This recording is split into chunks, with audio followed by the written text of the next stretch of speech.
छत्रपती शिवाजी महाराज की जय, छत्रपती शिवाजी महाराज की जय, धर्मवीर संभाजी महाराज की जय। या ठिकाणी संघर्ष होते मनोज दादा जरांगे पाटील यांचं औक्षण केलं जाणार आहे।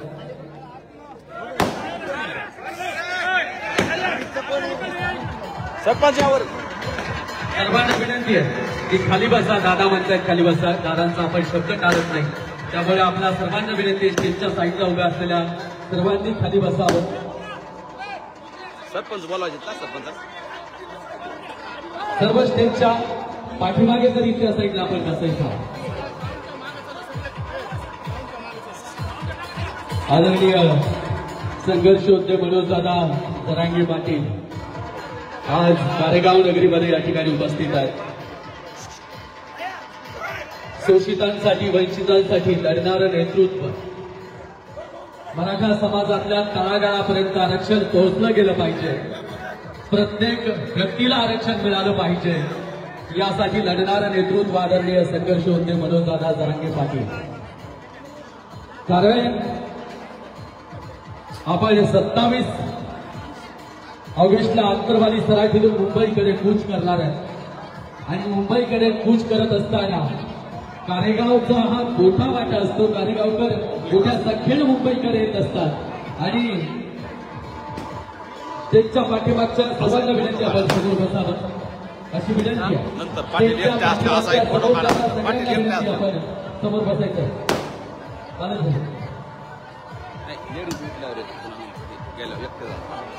शिवाजी महाराज ते दोघच आपला मुंबईला जाण्याचा कारेगावकरांचा जो खर्च आहे, जे गावचे सरपंच आप्पारावजी वावरे यांनी पूर्ण खर्च गावातल्या जेवढ्या लोकांना आपल्याला मुंबईला जायचं आहे त्याचा खर्च आप्पारावजी वावरे यांनी उचललेला आहे। एका हात उंचावून जोरदार त्याला दिला पाहिजे। हे नेतृत्व आणि समाजासाठी लढणाऱ्या या नेतृत्वाच्या सोबत आपण सर्वजण आता आपली जबाबदारी आहे, घरातला प्रत्येक व्यक्ती मुंबई करायला पाहिजे। आपण मुंबईला येणार का? सर्वजण आपण मुंबईला येणार आहात आणि आदरणीय संघर्ष होते मनोज दादा जरांगे पाटील यांचा सन्मान सत्कार या ठिकाणी गावकऱ्यांच्या हातून या ठिकाणी होतोय। सर्वांना विनंती की आपण दादाचा सन्मान सत्कार करायचा आहे।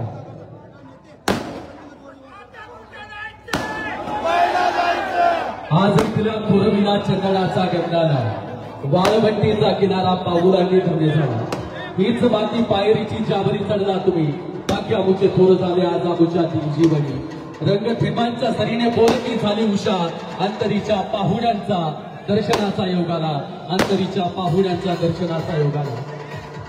कुणाचं तरी येणं नुसतं येणं नसतं, कुणाचं तरी येणं नुसतं येणं नसतं, तुमच्या आमच्या प्रत्येकाच्या मनावरती कोरलेलं असं लेणं असतं। म्हणूनच मनोज दादा जरांगे पाटील यांचा सन्मान सत्कार करणं हे आम्हा सर्व गावकऱ्यांचे कर्तव्य आहे आणि दादांचा हा सत्कार शिवकुमारजी अवचार उपसरपंच हे सुद्धा हे दोन सरपंच उपसरपंच आणि सरपंच मिळून गावकऱ्यांच्या गाड्यांचा खर्च या ठिकाणी घेणार आहे। एकदा या दोघांसाठी जोरदार टाळ्या। गावचे प्रथम नागरिक सरपंचांच्या हातून या ठिकाणी सन्मान सत्कार आदरणीय संघर्ष होतो मनोज दादा जरांगे पाटील यांचा होतो आहे।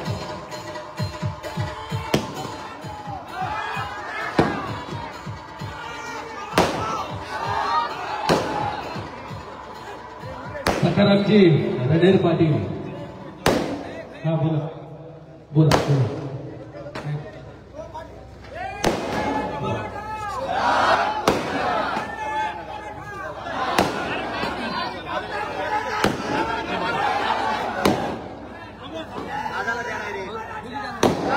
सर्वांना विनंती आहे फक्त एकच मिनिट आपण शिस्तीचं पालन करणार आहोत।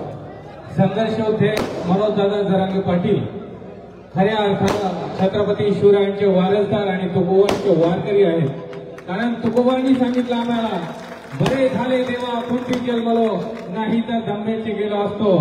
खऱ्या अर्थानं आपण कुणबी आणि शेतकरी एकच आहोत आणि म्हणून छत्रपती शिवरायांच्या विचाराचा, समतेचा, न्यायासाठी, हक्कासाठीचे छत्रपती शिवरायांनी स्वराज्य निर्माण केलं आणि ते स्वराज्याच्या पाऊल पुन्हा पुन्हा आपल्याला 21व्या शतकात पुण्याच्या माध्यमातून महाराष्ट्राला नाही जगाला आपण दाखवून दिला.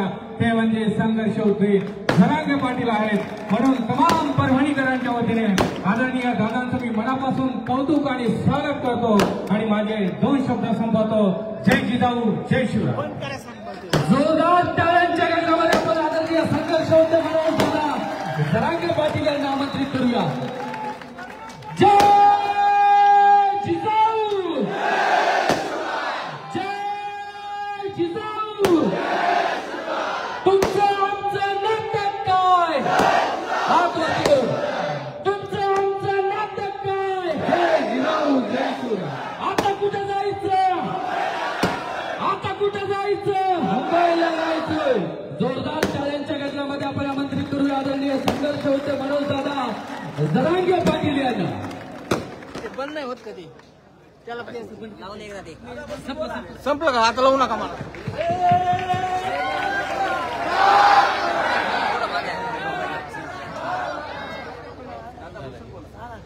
हिंदवी स्वराज्याचे संस्थापक राजे छत्रपती शिवराय आपल्या कार्यालयामध्ये जमलेल्या मराठ्यांना, मराठा बांधवांना माझा मानाचा देश.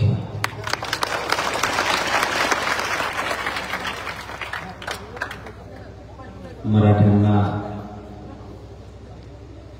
हिनवल्याच्या नंतर, मराठ्यांचा अपमान केल्याच्या नंतर काय होतं हे आज कार्यगावानं उभ्या महाराष्ट्राला दाखवून दिले.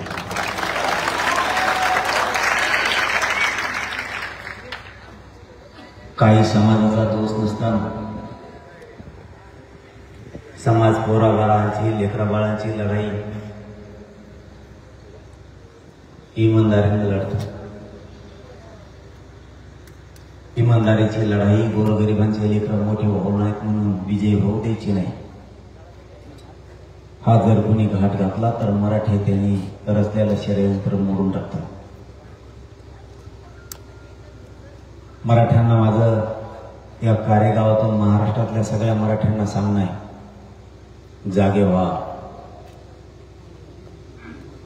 झोपी जाताल तर संकट कधी घात करून जाईल माहीत होणार नाही. समाजाचे लेकर आणि समाज आपल्यासाठी सगळ्यात उच्च आहे. समाजाचे लेकर टिकले तर समाज टिकणार आहे, समाज टिकला तर धर्म टिकणार आहे, धर्म टिकला तर देश टिकणार आहे. घराघरातल्या मराठ्यांना कार्यगावातून माझं हात जोडून आव्हान, समाजाच्या लेकरावरती संकट धावून यायला लागलंय, परतून लावण्यासाठी एकजूट व्हा, झोपू नका. तुम्ही जर झोपताल समाजाची बर्बादी स्वतःच्या डोळ्याने तुम्हाला बघावं लागलं. आता 10-11 वाजून गेले,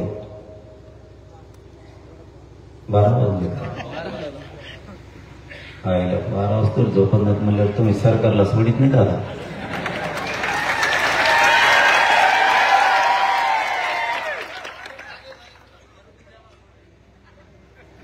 मराठा समाज तळमळीने आणि तळतळीनं सांगतो, जागर राहणं गरजेचं आहे. तुम्ही केलेल्या कष्टाचं जर चीज तुम्हाला करायचं असलं, लेकरं बाळ पोरं बाळ जर मोठे करायचे असले तर तुम्हाला जागा राहणं गरजेचं आहे. राजकारण येईल, राजकारण जाईल, तुम्ही पडताल, निवडून येताल, आणि एकदा जर नोकरी आणि शिक्षण आणि आरक्षण जर लेकरा बाळाच्या हातातून गेलं तर उभ्या संसारावरती सुखी संसारावर नागर फिरतोय. पोरा बाळांचं घर उन्हात बांधू नका. मायबापा युग बदललंय, या युगात कोणी कोणाचं नाही. तुम्ही जर कधी आजारी पडलात, कधी तुम्ही सुखदुःखात असाल तर तुमची लेखबाळ किंवा तुमचं पोरग तुमच्या तोंडावर आणि डोक्यावर हात फिरायला येणारे कोणचा नेता येणार नाही, लक्षात असू. म्हणून सगळ्यात अगोदर पोरं बाळ मोठे करायचं बघा. मी रातपाट जागतो, तळमळ करतो, माझा समाज आणि समाजाचे लेकरं मोठे व्हावेत. आतापर्यंत 3 करोड मराठ्यांना आरक्षण दिले, रोज पोरं नोकऱ्याला लागायला लागले. काल कुठली इंजिनिअरिंगचा कुठला निकाल लागलाय, किती पोरं गेलेत मला आता माहित होईल उद्या. परंतु आज सकाळी 2 एक मुलगा आणि एक मुलगी आले होते. ते कधीच सॉफ्टवेअर इंजिनियर होऊ शकत नाही, इतके गरीबाचे लेकर आहेत. एका मुलीसोबत 4-5 माय मावल्या होत्या फक्त, आणि रडताना सांगत होते, आमची 2-3 पिढ्याची दलिंद्री फिरली, आमची लेख सॉफ्टवेअर इंजिनियर झाली, काल लागली. काल एक मुलगा सुद्धा लागला. उद्यापासून आता त्याची यादी होईल. पाठीमागच्या आठवड्यात महावितरणची लिस्ट लागली, त्याच्यात 750 मराठ्यांचे पोरं गेले नोकऱ्या. हे आकडा 2 वर्षात लाखात दिसणार आहे तुम्हाला. आणि ज्या दिवशी घराघरात मराठ्यांचे पोरं आणि पोरी नोकऱ्या लागलेल्या असते, सगळ्यात मोठा आनंद आई बापाच्या चेहऱ्यावरती इतका आनंद असणार आहे ते पुढं व्यक्त करावं सांगता सुद्धा येणार. आपल्या घरात लाल दिवा येऊ द्या, आपली पोरगी आपलं पोरग लाल दिव्यात बसून येऊ द्या, तुमचे मान उंचावणार. राज्यात, तालुक्यात, गावात पाहुण्या रावळ्याला सांगणार आहेत, माझे पोरग अधिकारी झालं, माझी पोरगी अधिकारी झाली. लाल दिवा तुमच्या दारात आला तर तुमची कॉलर टाईट होणार आहे, तुमची प्रतिष्ठा वाढणार आहे. मरमर कोणासाठी करावी हे शिका.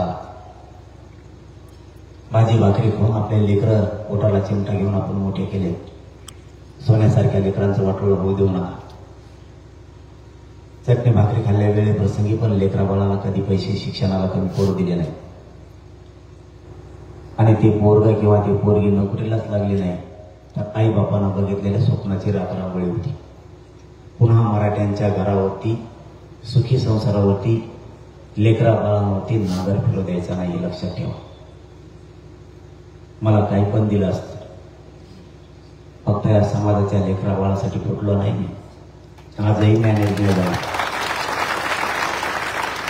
माझ्या इतके संकट आणले, त्यांना फक्त एवढंच वाटतं, याला बाजूला सरकायचं. हे जर बाजू सरकला तर मग असं कोणी उभा राहणार. कारण इतकी इमानदारी आणि इतका प्रामाणिकपणे लढणं सरकारला खपत नाहीये.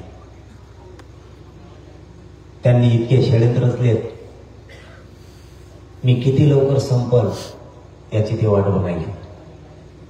मी जर हटलो तर ते मोकळे होते, आणि मी जर हटलो नाही तर माझा समाज सगळ्यात श्रीमंत होतो. त्यांना फुटणारा लागतो. हे गप्प बसण्यात खाली व्हा, माकड चाळे करू नका. इथं महा जीव चाललाय. रातपाट उपाशी तापाशी राहून मी माझ्या समाजाचे लेकरा बाळाला मोठं करतोय. मला चालता उठता नाही येत, माझे इतके हाल आहेत. मला फिरता येत नाही, बसता येत नाही, उठता येत नाही. 2-2 माणसं लागतात मला. 2 मी पायऱ्या चढायच्या आहेत. इतका जीव घेणा प्रवास मी माझ्या समाजाच्या लेकरासाठी करतो. मला इतकं घेरलंय, कुठल्या परिस्थितीत याला बाजूला सरकायचं. पण मी बी मराठ्याच्या पोटचा, याच्या बापाला सुद्धा घेत नाही.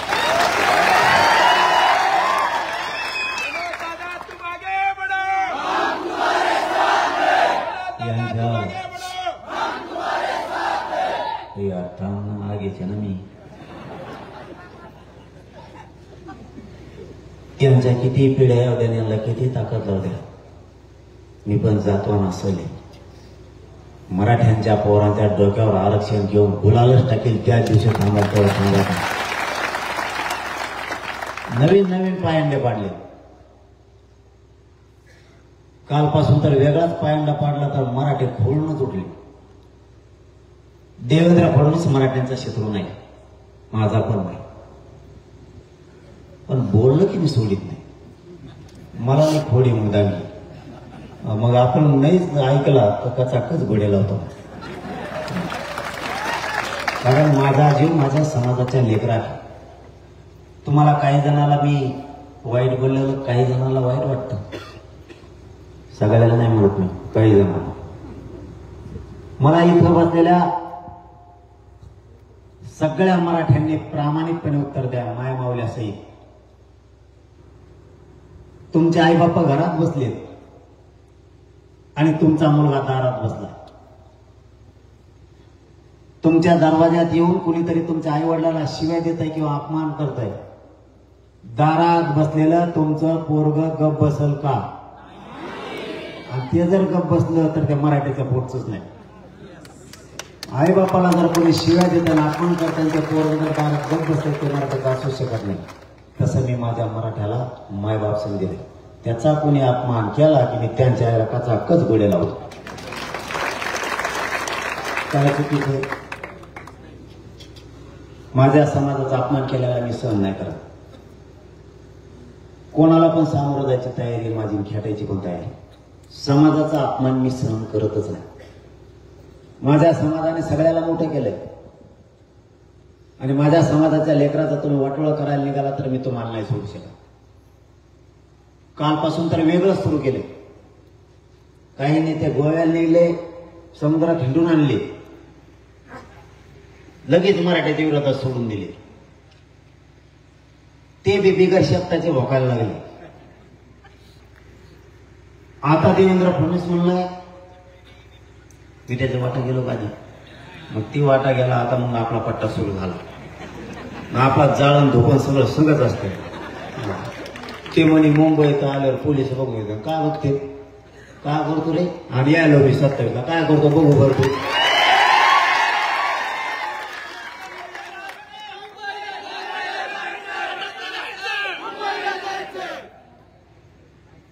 काही उग धमकायचं म्हणजे वावर आमचं, 7 वारा आमचा आणि आम्हाला म्हणतो येऊ नको.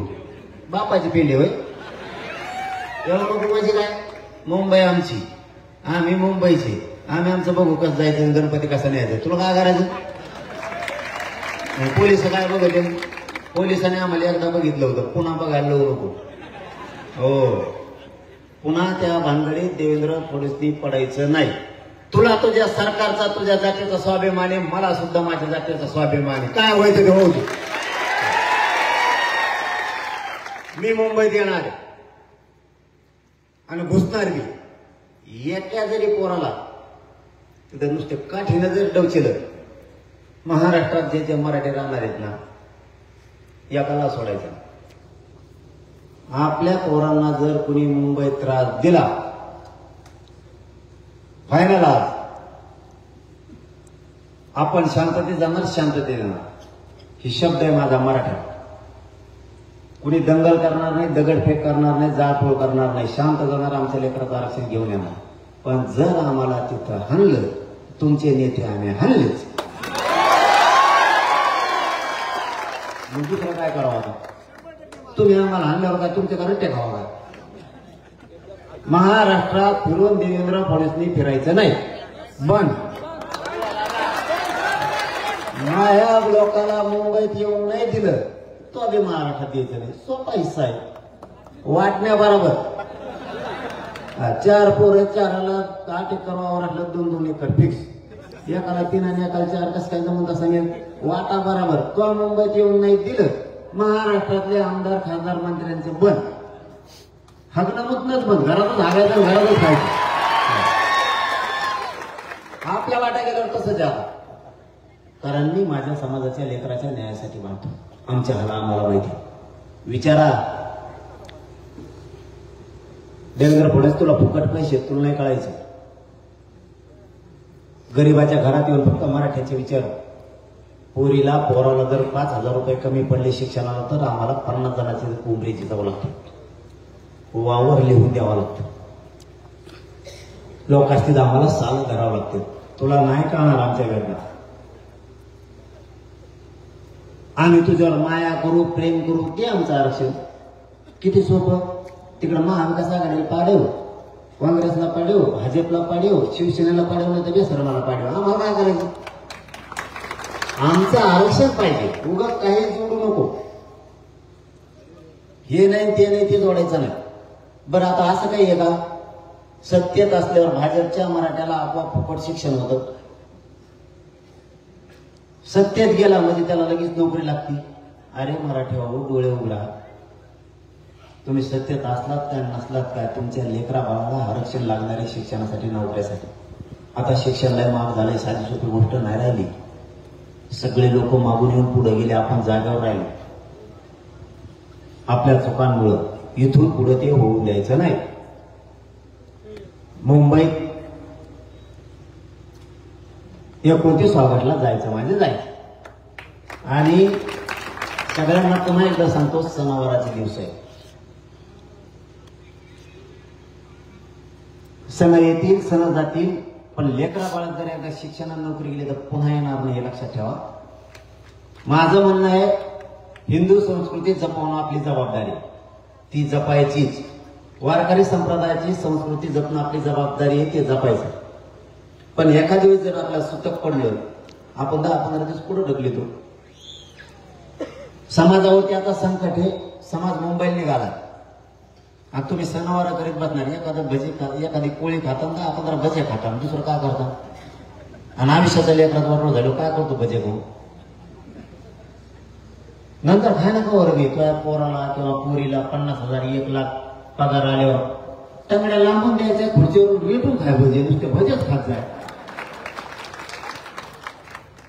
थोडं भानावर यायचं शिका मराठीने. नुसता जोड लागे पळाला. कोण सांगत आहे का ते ऐकायचं नाही. त्याच खरं. समाज किती संपायला लागला, समाजाचे पोरं किती संपायला लागलेत, याला सुद्धा मागं वळून एकदा बघा.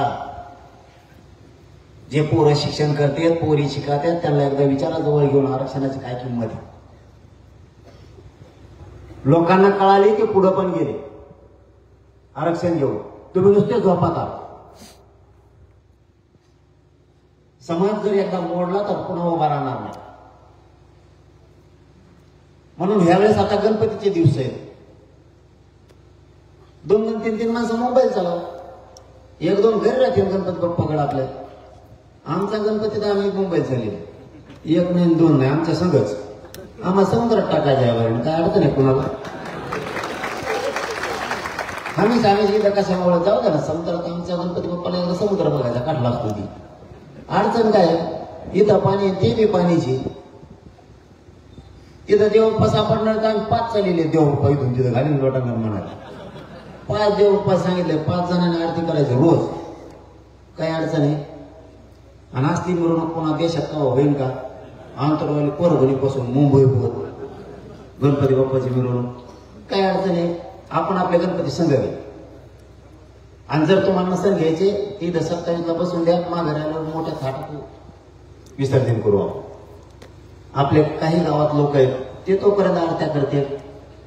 मी म्हणतो का करायचं नाही, पण कमी प्रमाणात करावं लागणार आहे. एकदा पगार आल्यावर असे मोठमोठे उत्सव करू आपण. संस्कृती टिकवून आपली जबाबदारी ना. दंगेत करून त्याच्यानंतर. बरं इथं मुंबईत मी सगळं घेतलं या बारीने. काय होतं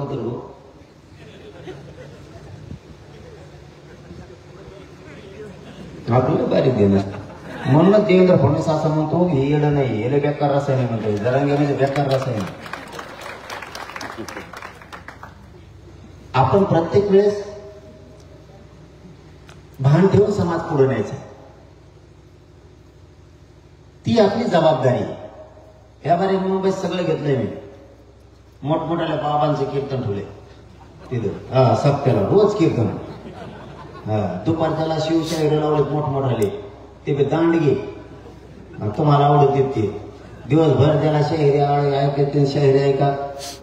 दुपारच्याला मोठमोठाले गायनकार, वादनकार, संगीत भजन, रातची कीर्तन. ज्याला जे बघायचं ते, आणि ज्याला काहीच नाही बघायचं त्याने आपण आपले डीजे घेतले, चलून तुला कोपऱ्यात तिकडे. त्याला काय होणार, आता काय करावं? जेणे जे ते घेतलंय. पण मुंबई ह्यावेळेस मी सोडत नाही. यावेळेस आरक्षणच पाहिजे.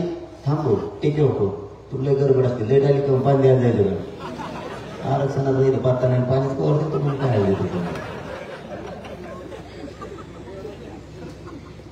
समाज याला उंचीवर न्यायची जबाबदारी आपली. मला फुटायचा सन्मानच फुटला असतो आणि मला इतकं दिलं असतं तुम्हाला सांगतो, नुसतं नोटाच खायचं, नोटाच इतक्या दिल्या असत्या, पण माझ्या समाजाचं लेकराचं वाटलं झालं असतं. मी माझ्या समाजाचा रस्ता नाही करू शकत. आज माझा समाज एकत्र येतोय, आनंदानं मुंबईकडे येतोय. कुणाचा तरी नातू मोठा होणार आहे, कुणाचा तरी नातू मोठी होणार आहे, कुणाचा तरी भाऊ, कुणाची तरी बहीण मोठी होणार आहे. आज मी एकटा मोठा झाला असतो, पण मला हे कधीच चित्र बघायला मिळालं नसतं की माझ्या समाजाचे लेकर अधिकारी झाले. माझं स्वप्न काय आहे, माझ्या समाजाचे लेकबाळ हे आनंदी आणि सुखी झाले पाहिजे. आई बाप ते स्वप्न बघते. आमच्या वाट्याला आलेलं काबाड कष्ट माझ्या लेकरा बाळाच्या वाट्याला येऊ नये आणि ती लढाई आपण जिंकण्यासाठी इतके रात्रंदिवस झुंजतोय. समाज आणि समाजाचे लेकर सुखी करायचे. मग आता तुमच्या लेकरा बाळासाठी मी इतका झटतोय म्हणल्यावर तुम्ही मुंबईला कसं काय नाही येणार? एक बी माणूस घरी नाही राहिला पाहिजे मराठ्यात, एक बी. मावशी हो, तुम्हाला एक काम सांगतो तेवढं करा. करता का? तुम्हाला आवाज येतो का तुम्हाला जाणून बसले माझ्या पुढे? तुम्हाला एक काम सांगतो, यांना 7-8 दिवस मोकळ सोडा, कारण यांच्या तुम जवळच हे दुसऱ्याचं ऐकत नाही तर कोणाला घेत नाही. यांना एक 8 दिवस मोकळ सोडा. यांना सांगा बाबा शेतातलं काम आम्ही बघतो, तुम्ही आसपासचे खेडे करून या सगळ्या गावकऱ्यांना जागा करा, मराठ्याला जागा करा, मुंबईत चला. पण यांना सुट्टी दिल्यावर यांच्यावर ध्यान पण ठेवा. हे नेमके बैठका काय घ्यायला जाते का नेत्याच्या गाडी निघून हिंडत आहे कोंबड दुसरीकडे. आपल्याला ह्या वेळेस ताकदीनं सगळ्यांना काम करू समाज जिंकायचा, काही पण होऊ दे. गावात प्रत्येक ग्रामपंचायत सदस्य, सरपंच, माजी सरपंच, जिल्हा परिषद सदस्य, पंचायत समितीचे आजी माजी सदस्य, सभापती, उपसभापती, आमदार, खासदार, मंत्री, जिल्हा परिषदेचे अध्यक्ष, जिल्हा परिषदेचे सभापती, नगरसेवक, महापौर, नगराध्यक्ष, माजी आजी जेवढे असतील, युवा नेते, सगळ्या पक्षांच्या जिल्हा प्रमुख, तालुका प्रमुख, त्यांचे शहराध्यक्ष, जेवढे पदाधिकारी असतील तेवढ्यांना तुमची जबाबदारी सगळ्यांना पाय पडून सांगायचं मुंबईला चल. कारण त्याला मोठा करताना आपण रातपाट एक करतो आणि तो जर आपल्या लेकरा बाळा मोठं करताना मुंबईला नाही आला तर तो आपला नाही. तुम्ही त्याला काय बोलू नका, तुम्ही फक्त त्याला एवढंच सांगा मुंबईला चल, ते येईल नाही तर नाही येणार.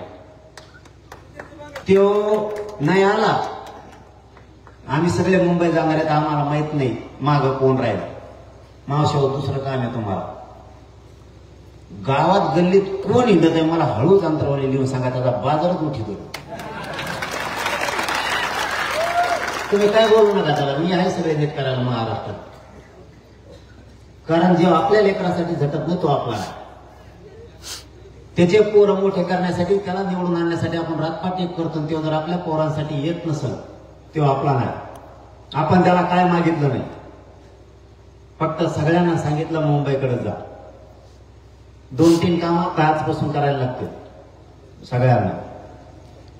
आम्ही मुंबईला गेलो की मागची जबाबदारी तुमची, कारण आम्हाला का ते त्रास दिला तर नुसतं पायात हातात घ्या, काहीच करू नका. दुसरं आमदार, खासदार, मंत्र्याच्या दाराला येणार घालून बसायचं. जिल्ह्यातल्या पुऱ्या महिलांना आता जाऊन द्यायचं नाही, बाहेर जाऊन द्यायचं नाही. कुणी बी असू दे, किती जागेदाराच्या आवडत असू दे, त्याला उंबऱ्याच्या बाहेर पायच टाकू द्या. आणि जर त्यांनी आपल्याला शांततेत आरक्षण दिलं, आपले काय म्हणणं नाही, पहिल्यासारखं आम्ही शांततेत जातो, आरक्षण दे, शांततेत वापस येतो. नाटकं केली की जिल्ह्यात तिथं जिरवायची तयारी इथून पुढे ठेवायची म्हणजे ठेवायची. जाताना आता खूप उशीर झाला, 2-3 कामं सांगतो तेवढे पुन्हा एकदा करायचे. पहिलं काम, प्रत्येकाच्या मोबाईल मध्ये 1-1 हजार नंबर आहे. असा माणूस नाही की त्याच्याजवळ मोबाईल नाही आणि त्याच्यामध्ये नंबर नाही. लाजायचं नाही.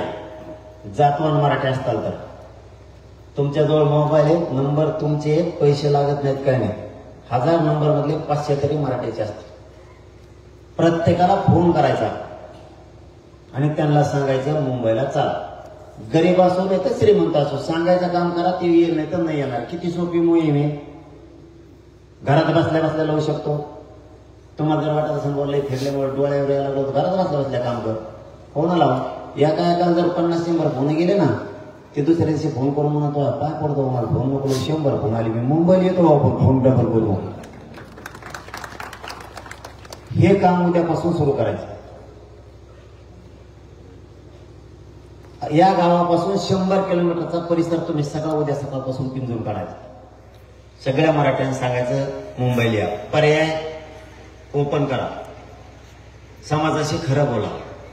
त्यांना क्लिअर सांगा. ज्याला यायचंय ते 10-15 दिवसात तयारी चाला. आणि ज्याला यायचं नाही, ज्याला इथं काम आहे ते फक्त मुंबईपर्यंत आम्हाला सोडायला. आणि 29ला आम्ही एकदा 10 वाजता बसलो, तुम्ही सगळे वापस. मग समाज येतो. 2-3 वर्ग बाहेर काढायचे आपल्याला यावेळेस. पहिला वर्ग मास्तर, वकील, डॉक्टर यांजो गाड्या आहे आणि सगळंच. पण हे बाहेर येत नाहीत. काही जण आणतो मी, काही येतात पण काही जण येत नाही. हे गाड्या झाकून होते, कावळ्या होऊ नये म्हणून अशी ओढ. यांच्या गाड्या बाहेर काढायच्या वेळेस मोबाईल पळव म्हणायचं. 1 लाख तर असेल डॉक्टर, 1 लाख मास्तर, 1 लाख वकील, 3 लाख तर गाड्या ह्याच झाल्या. नुसते ड्रायव्हर खाली उतरले तरी 3 लाख झाले. आणि त्याने 3-3, 4-4 जर त्याच्यात बसले तर 5 लाख पब्लिक यायची एकटीच झाली. फक्त मुंबईला गाडी घेऊन पळ म्हणून माघारी. आणि ज्याला गाड्या नाही त्याने मोटरसायकल सुरू करायची, मुंबईला निघायची. कोणाची वाट बघायची नाही. पण मोटरसायकल दमाने हाणायची, पळायची नाही. 8 तासाची जे याच्यावर बोट ठुलं बदल करीना, काहीच करीना, असलं नाही करत नाही. मुंबईला येऊ गेलो कोणतोय गाडी बी आणून. एवढ्या जागा द्यायला किती टाइम लागला राव. कसल्या गाड्या हाणतात. एक जण तर ते याच्यावरच उभं राहिले द्या ते शिकावं. कुंकड धरायला नाही, काहीच नाही. त्याला तसंच उभं राहिलं. एकट्याच दांका पुराली एकट्याने घाल केला वैद्य जणांना का त्यांनी टाकलेली होती का काय का. गाड्या मुंबईला दम्माने हाणा. मोटरसायकल नाही तर एक मोटरसायकल घेऊ नका. पण महाराष्ट्रात ठरलंय आता 1 घर 1 गाडी काढायची. 4 व्हीलर असली तरी काढायची, मोटरसायकल असली तरी काढायची, ट्रॅक्टर असो, टेम्पो असो, रिक्षा असो, काय असो, मुंबईला घ्यायचं म्हणजे घ्यायचं 3 दिवसासाठी. त्यामुळे 1 घर 1 गाडी मुंबईला आलीच पाहिजे. इतक्या ताकदीने आपण सगळ्यांनी तयारी करायची. तुम्हाला पुन्हा एकदा सांगतो, मायबापा हो, समाजाशिवाय कोणी मोठं नाही. प्रत्येक जणाने आपल्या आपला समाजाने आपण आपल्याकडे लेकरं मोठी केली. आपल्याला कळू पण दिलं नाही. आपल्या लेकरांचा घात कवासी झाला कळाला सुद्धा. 1% जर उठलं ना, लेकर बाळ आत्महत्या करायला लागली. म्हणून कुठल्याही परिस्थितीत आरक्षण यावेळेस हातातून जाऊ द्यायचं नाही. गरम आहे तोवरच हातोडा मारायचा. आरक्षण घ्यायचंय, कारण त्यांना बोलायला जागा नाही. प्रत्येक मंत्री माझ्याकडे चर्चेला यायचं संपलाय. त्यामुळे यांना 1.5 वर्ष सगळ्या सोयऱ्यांसाठी वेळ दिला. हैदराबादच्या गॅजेटसह 9 महिन्यापासून त्याचा अभ्यास सुरू आहे. तो अभ्यास त्यांचा संपलाय. तोही अहवाल जाणार आहे. 58 लाख नोंदी सापडल्यात, त्याचाही अहवाल सरकारकडे गेलेला आहे. मी याच्यासाठी सांगतो, आता मला लय वेळ उभा राहता येणार नाही. कारण मला लय वेळ उभा राहिला मी चक्कर येऊन पडतो. कारण या उपोषणामुळे मला खूप वेदना आहेत. नाही बापा, मी माझ्या समाजाला सांगत नाही, परंतु ही उपोषणं इतके केल्यामुळं मी तुमचा लई थोडे दिवसाचा पावला आहे. माझा समाज मला जिंकू लागला. माझी हात जोडून विनंती तुम्हाला, माझ्या समाजाचे लेकर बळा मला मोठे करू लागला. यावेळेस लढाई आपल्याला कुठल्या परिस्थितीत जिंकायची. मला चालता फिरताना त्रास होतो, उठता बसताना होतो. नुसतं मी सभा घेतल्या असत्या. मला आता सभा नाही घेता येत. मला आता लय वेळ बोलता येत नाही, लय वेळेस उठता येत नाही. मी उपाशी तापाशी राहून फक्त दळून माझ्या समाजाचे लेकर मोठं करण्यासाठी रात्रंदिवस काम केले. आजही मी 12 वाजले तरी समाजाच्या दारात उभा आहे. मी माझा जीव माझ्या समाजाच्या पायावर ठेवला आहे. तर 1 मेला तरी चालते, पण माझ्या करोडो समाजाचे लेकर मोठे झाले पाहिजे. ते स्वप्न घेऊन मी रस्त्यावर. माझा समाज कुठल्या परिस्थितीत माझी जात हरू देऊ. माझ्या समाजाच्या लेकराला खाली मान घालून चालावं लागेल असं एकही पाऊल समाजानं उचलू नका. माझे हात जोडून तळतळीची विनंती आहे तुम्हाला. शेवटी लेकरं बाळं आपल्यासाठी म्हातारपणाला घराची काठी आहे. लेकरं बाळं लेकी बाळी मोठ्या करायचं शिका. इथं तात्पुरता सुखात काय उपयोग नाही. तुम्हाला तात्पुरता आनंद देतील, एखादी 200 देतील, 500 देतील, ते तुमच्या आयुष्याला पुरणार नाही. तुमचे लेकबाळ जर मोठे झाले तर ते तुमच्या 4 पिढ्या मोठे होणार आहे. त्यामुळे लेकरं बाळा मोठं करायचा अगोदर स्वप्न ठेवा. समाज खचला नाही पाहिजे, समाज उंचीवर गेला पाहिजे, स्वप्न प्रत्येकानं मनात घ्या. मी कधी असल नसल पण माझ्या समाजाची एकजूट कधी फुटू देऊ नका. समाज संपत असं एकही पाऊल कोणी उचलू नका. समाज आणि समाजाचे लेकरं या 29 ऑगस्टला जिंकायचे. कुठल्याही परिस्थितीत काही झालं तरी हरकत नाही, पण 29 ऑगस्टला समाजाच्या डोक्यावर आरक्षण घेऊन गुलाल टाकायचा, म्हणजे टाकायचा, मागं तुम्ही हटायचं नाही. सगळ्यांना आता विनंती आहे की सगळ्यांनी आपण आपल्या गावाला, पाहुण्याला, मेवण्याला, जावईला, ज्याला फोन करता येतं राज्यभर फोन करा आणि सगळ्यांना सांगा एवढ्या वेळेस मुंबईकडे चला. ही आरपारची लढाई करायची आणि मराठ्यांना आरक्षणाचा विजय मिळवून द्यायचा, त्याशिवाय थांबायचं नाही. पुन्हा एकदा सांगतो, मुंबई येण्याचं कोणी टाळू नका. समाज तुमच्या 2-3 दिवसाचं काम बुडवल्यामुळे जर समाजाचं कल्याण होणार असलं तर 100% 2-3 दिवस काम बुडवा, पण समाजासाठी, समाजाच्या कल्याणासाठी तुम्ही सगळ्यांनी मुंबईला एवढीच विनंती करतो आणि थांबतो.